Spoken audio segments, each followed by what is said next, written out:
Hi everybody, it is time for Brad's Words of Wisdom, which is kind of an oxymoron because I think it's a serious contradiction in terms. And then you see the little angel coming in from the side. So one of the things, there's a lot of discrimination in our country, which is really, really sad. I mean, there's the three biggest things I wanted to address was, of course, racial discrimination. Another one is gender discrimination. And the third is age discrimination. One of the things, God, I feel like I got something big and, oh, maybe it's just the way the shadows are. Yeah, who knows what that is. But one of the things I'm discovering, I didn't realize it happened as much when I was younger, was age discrimination. And I'm finding as I get older and older, I just turned 56 about a month ago. And one of the things I'm discovering is that once you hit 50 years old, it gets tough on trying to get a job. I mean, for retail experience, I've got nearly 40 years of retail experience. I know what I'm doing. And a lot of people, they don't want to hire the more seasoned, experienced professionals. I can do just about any job in the grocery store or in a retail store, but I feel like a lot of these places, they don't want to give me a chance. And I know that when I go into a store now, that I'm probably going to start at minimum wage. And but I'm okay with that. But I've talked to several people that they act like it would be an insult to offer me minimum wage, but I know it. One of the things when I was hiring people is I preferred to hire somebody a little more mature, and especially I had hired several ladies that with kids, but their home life was so messed up that their daycare was unreliable, or their significant others were unreliable. And one of the things that everybody should do is when you go to your job, you should leave your baggage at the door. And any kind of luggage, what they told me in the car dealership, any kind of luggage, you leave it out on the curb, and feel free to pick it up on your way out the door. Unfortunately, a lot of people don't do that. But, I preferred to hire the older people because they're more settled in. Their people skills, for the most part, were a lot more refined, a lot more honed in. I did have one guy working for me when I was managing the C-store, and Harry was so abrupt, so politically incorrect, and he worked our graveyard shift, and people loved him. And I had a few people ask what was wrong with Harry when I'd come in the morning, and I said I didn't think anything was wrong with him, and he was nice to him. But he drew in so many people, they thought because he was being nice to them that he wasn't feeling well. But he drew in so many people. When you're in the retail industry, customer service is number one, and most of the older people have a lot more experience with customer service. Another thing that I've seen over the years is gender inequality. It's not right that there are different jobs for different genders. If somebody is capable of doing the job, and if they're the most qualified to do the job, whether it be they're male or female, they should get the job. One place I worked at, I heard one guy say that he was only going to hire these large-breasted young girls for his receptionist, because that's what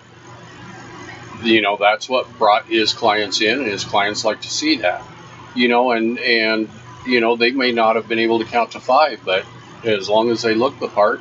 There was a dentist office that we went to, and they had, I swear, all their hygienists and receptionists were the Stepford wives, because I think they all went to the same plastic surgeon, and they went to the same makeup, and it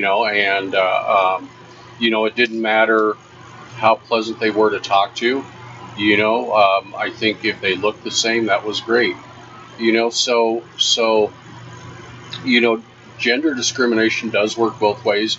Granted, it works, or it happens a lot more the other way, but it does work both ways. And, it shouldn't be how you look or anything like that. It should be, I still think that it should be based on qualifications. The last thing is racial discrimination. This saddens me so much. From what I've seen, it seems like that racial equality is worse now than it was 20 years ago. I agree. And it isn't right. I mean, growing up in Wyoming, when I was in school, I think we had 3 African American families in the whole town. Wyoming is not an area known for its racial diversity, but I played baseball with all 3 of these families, and I never viewed anybody as any different, just because of the color of their skin. And it saddens me that people don't get equal opportunity just because they look a little bit different. I am Portuguese and Chinese. I don't look that much Chinese. A lot of people, when they find out that I'm originally from Hawaii, first thing they think of is that I'm either Hawaiian or Samoan. And over there, maybe it was because I was young enough that I didn't see it. One of my best friends before we moved, this kid was from the Philippines. And it was, one of my fondest stories that Mom told me is that he didn't speak English and I didn't speak Filipino, but we got along great. We played constantly and we got along great. And, I wonder what he's doing now. And I'm hoping he's not suffering. You're talking about when you were 3 or 4. Yeah. Well, because we did move from Wyoming, so they didn't know when you said when we moved. It was when he was a kid and lived in Hawaii. When I was a kid and lived in Hawaii. Yeah. One of the areas I am very, very ashamed to admit that for a few years I had a lot of prejudices was, I don't know what the proper euphemism is, but the homosexual community. I was very, very prejudiced against that. I'm not happy to be able to, or I'm not happy to admit that, because you never did any violence or anything. No. And when I was running the liquor store, I had these 2 guys come in. And I can't remember what the other one's name was, but John was usually the one that came in because his partner, he was suffering from AIDS, and it was very hard for him to get out, and they were very limited. But after dealing with them and everything, that I came to realize that their feelings for each other were no less valid than my feelings for Teresa. And you had some good friends that came out of the closet, and Brad's like, wow, this is a great person. I think that really kind of opened your eyes too to and I'm happy to realize that I don't have those prejudices, that I've outgrown them. And I don't know, it might be the experiences of the ages or something like that. But you know, what really got me was when John's partner died. And they'd been together, these two guys had been together for over 30 years. And, you know, they weren't the flamboyant type. You know, they just wanted to live their lives in peace. And, you know, John came in and after his partner died, and he cried on my shoulder. And, you know, I guess that's when it really, really hit me that it doesn't matter if you're straight or alternative lifestyle or whatever, your feelings are no less valid for that love person. Is love. Love is love. Yeah. Exactly. So, do you have anything to add to this? I grew up in a very prejudiced household. My parents are very, very prejudiced, and I've told this before, but we do have a lot of new subscribers, that I was not allowed to play with anybody that did not, quote, look white, because, you know, all of us are mixed, basically. And, you know, it really got to me that I wasn't allowed to experience that. I was taught that I should fear all black men, that I should fear all Indians, I should fear anybody that might have a different skin tone than me. And when you think about it, it's so silly to hate somebody for the color of their skin. Mm-hmm. You know, when you don't even know that person. Mm-hmm. It's just like, I don't like being lumped in with, because I am a obese woman, and I freely admit that. That's just a classification I fall in. That I don't like to be lumped in with that all fat people are lazy. Mm-hmm. So why would you want to lump somebody in because of the color of their skin, that all African American people are whatever, or all you know, Hispanic people are whatever? You know, I mean, you know, we know people of all different races and all different also sexual preferences and genders, and you know, and they're all beautiful people. Mm-hmm. I mean, each individual, you know, is beautiful. So I'm glad that we have overcome that in our family, at least. Yeah. You know, we always taught our children that they were allowed to play with and encouraged to play with anybody and everybody. And, you know, I'm going to punch you in a minute. But, you know, and that was really a beautiful thing. We really enjoyed watching that and stuff. So, you know, oh, smack it. So that's all I got to say, goofball. And if you have any questions or any comments, please put them down below. And, you know, we'll do our best to address, or like I said, if you have any questions, if it's not too personal, we'll do our best to answer those. So you guys have a wonderful Sunday afternoon. Before we close this out, I did want you to kind of reference about what it has been like to you when somebody will make a racial slur and they don't realize that you are a beautiful mix. Yeah. As I call it, a beautiful bouquet of mix. Yeah, I almost walked out of one job because you know, and my boss at that job, I have so much respect for the man, and he would never